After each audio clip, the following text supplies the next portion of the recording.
around the world. Welcome to all my subscribers. Another short little video, a couple minutes long, because I only have one verse to read. This again is another verse that has been in front of everybody's eyes for thousands of years, but it breezes over everybody's head, and we've all just been oblivious to it, whether Jew or Christian. And I think it's very important to read. This verse alone is very special because it kind of covertly reveals a juicy little golden nugget about the timing of the end days. Okay, I'm not alone in saying that either. There's many Jews and Christians who say that. But it's from Psalm 90. In verse 10 it says, "Days of our years, in them are 70 years, and if by reason of might, 80 years. Yet is there enlargement, labor, and vanity, for it has been cut off hastily, and we fly away." So in that verse, it seems to be talking about, on the mundane level, human lifespan, 70, 80 years. The problem with this is, and this is how you kind of know that God is hinting here that you're supposed to look at a deeper level, is a lot of people, even in ancient times, lived way past 70 or 80 years. The Bible is full of people, and I don't even mean Adam and them. I mean even Abraham, who's like 2,000 years after Adam. Okay, Abraham lived 175. You know what I mean? I think Jacob lived 120 or whatever it was, right? The point is, people lived more than 70, 80 years. This verse here is true on a mundane level. Yes, most old people back then lived 70, 80 years. Fine. But it's a hint, okay, that God is revealing something on a deeper level. And what that actually shows, and a lot of rabbis have said this over the generations, they've said, this is a hint that after, in the end times, not the end days, but in the end times, the time leading up to the end days, there'll be a period where they foresaw Israel being reborn in some sense, and then after that there'll be 70-year period, or 75 or 80. Okay, this is what a lot of rabbis talked about in their visions or their prophecies, whatever it might be, to each their own. Okay, it's a position that I also believe. I believe that this verse is a hint to that. Okay, and in 1948, it all fits into the prophecy of Daniel, but I'm not going to talk about that here again, even though it's very interesting. But in 1948, when Israel was regained, we know the end days didn't come because we're still here now. Okay, and a lot of rabbis have said since 1948 that, look, we're in the final 70 to 80 years. Okay, so I'm not alone in saying this, right? But that's what the verse is talking about there, days of our years. But the interesting thing, at the end of the verse, that goes over everybody's head, because you just think it's fluffy poetic talk, it says, "For it has been cut off hastily, and we fly away." So let's read the verse again. It's only one sentence. It says, "Days of our years, in them are 70 years, and if by reason of might, 80 years. Yet is their enlargement, labor, and vanity." So it's talking about, check this out, it says, days of our years are 70, at most 80. But if it's extending up to 80, it says this enlargement is labor and vanity. Okay, so it's not a noble, good thing. It's got negativity attached to it. Okay, which would make sense in terms of the end days, because you don't want more time. You don't have to be told, oh, you got to wait another 10 years for the world to be a better place. You want it to happen sooner, right? So it wouldn't be a good thing if the deadline was extended. You see my point? If we were so worthy, it would come on time or sooner. If we are that unworthy, let me just stress that, God wanted to give us more time to reform or give us a little bit extra chance, you know what I mean? Then it would be enlarged, but it would be done so in vanity. You see my point? But right after that it says, "For it has been cut off hastily, and we fly away." Now, Jew and Christian both believe, according to their own prophecies, that Christians would be revelation and Jewish prophecy teach their own, right? But we all, Jew and Christian, say that the end will come very hastily.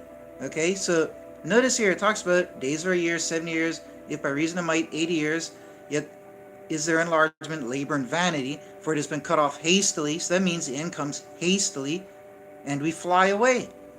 Now, a Christian looking at this verse with this understanding would be like, wow, there you go. That fits perfectly with Revelation and everything talked about in the New Testament, because when the end days come, Jesus arrives with all the angels. They gather all the good. Everybody's judged, right? And then the good are raptured away, right? And the bad who are still down there are punished. I'm not pinning down the exact order and time frame of everything, right? But generally speaking, okay, they arrive, the judgment happens, the good are redeemed off the earth and raptured away, and the unworthy are stuck here to die in their own time or be punished and so forth, whatever, right? Okay, so that's astonishing. It actually says, and we fly away. I mean, you tell me, what else is that talking about? If this was just talking about human life, when do you fly away at the end of human life? In ancient times in Judaism, there was always like a, not exactly, but like a 50-50 split. One half the people believed, oh, there was a resurrection, sorry, that there was a resurrection, and you just died, you went back to dust, you slept in the dust, so to speak, and then you're resurrected. Then the others believe, no, you actually, when you die, you're judged and you go away to where you deserve, right? So I believe the latter, because it just makes more sense, right? So I'm not denying a resurrection at the end of days, but when you die, you're judged and you go to where you're supposed to go, right? That's what the Old and New Testament is what the Old and the New Testament teach. I need coffee. So anyways, enough of my waffling. The Tanakh does actually mention a rapture. It says it right there, and we fly away. You don't fly away at the end of your life. Okay? Yeah, you're judged and you might go away, but that's never never biblically been termed flying away. If you search the Bible for the term fly away like I did, you won't find other instances where it's used to talk about that type of stuff. Obviously, God used this verse here, just one little sentence, verse 10, to give us great, enlightening revelations, if you want to call it that, about the end days.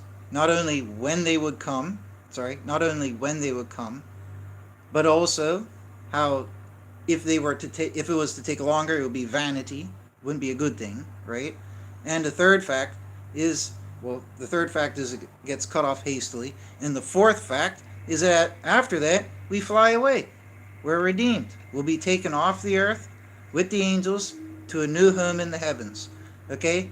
I personally believe, last thing I'll say on this video, because everybody believes different things anyways to start with, whether Jew or Christian. I mean, a lot of Jews believe different to each other, a lot of Christians believe differently to each other.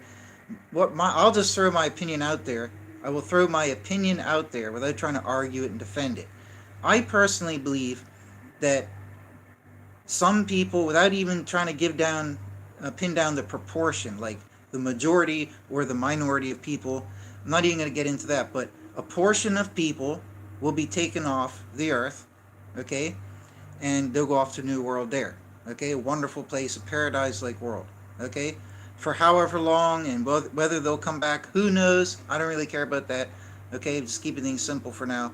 But I also am perfectly open to believe, because I think it's the case based on scripture, that some people, for whatever reason, I'm not saying that they will be less righteous, okay, probably not more righteous, but without pinning down how righteous they are, for whatever reason they are remaining, they will be left here on this earth, not like forsaken here, but they've passed in judgment and all of that, and for whatever reason, maybe because they choose to, who knows, they will stay here on this earth, and when this earth is replenished, okay, they will inhabit this earth, in contrast to the ones who are taken away.